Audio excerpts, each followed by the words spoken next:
Ladies and gentlemen, Italy has lost their spot as one of the top teams of European football.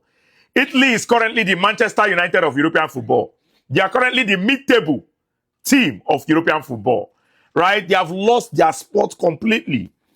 The last time Italy made it to the World Cup was in 2014, right? They were not able to make it to the 2018 World Cup. They were not able to make it to the 2022 World Cup. Now they're not going to make it to the 2026 World Cup. Italy is going. They are going down. Oh, I remember those days where we say, when you talk about national team football, you cannot mention national team football without talking about Italy. You cannot mention national team football without talking about the Italian players. And one thing that has affected Italy is poor football development in Italy, right? The Italian players are not really, they're not producing enough talent in Italy. When I look at the Italian squad, who are the players that are there? Fratesi, this one, Cambrosini, this one, all those ini, them where they play anything, right? When I look at the Italian team, there's no player that I look at there and I look at and I say this player can produce enough spark that can lead a team, right? And it's bad. It's really, really bad. And Italy needs to look at their football development in total.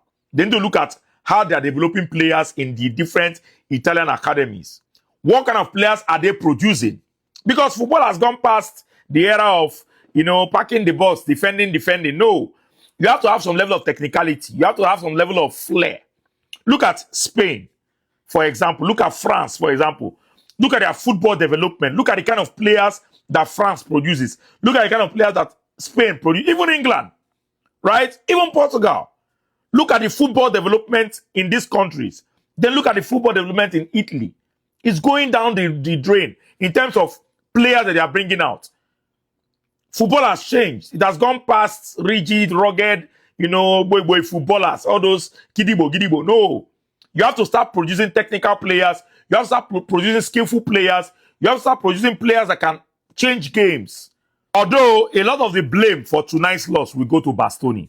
All right, that was a very, very unnecessary tackle by Bastoni. And that red card that he collected in that game actually affected Italy because Italy was leading the game. And had he didn't collect that red card, they would have most likely won that game and gone through to the World Cup.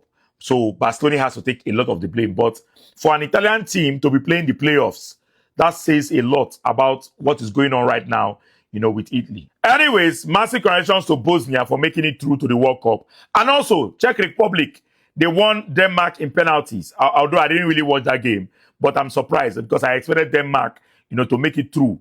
I feel like Denmark has the better squad compared to Czech Republic, but they fought through and they got to the penalties and they won it in the penalties and they are through to the World Cup. So well done to Czech Republic, well done to Bosnia, well done to Turkey, and well done to Sweden. These are the last 4 teams that have made it to the World Cup from Europe.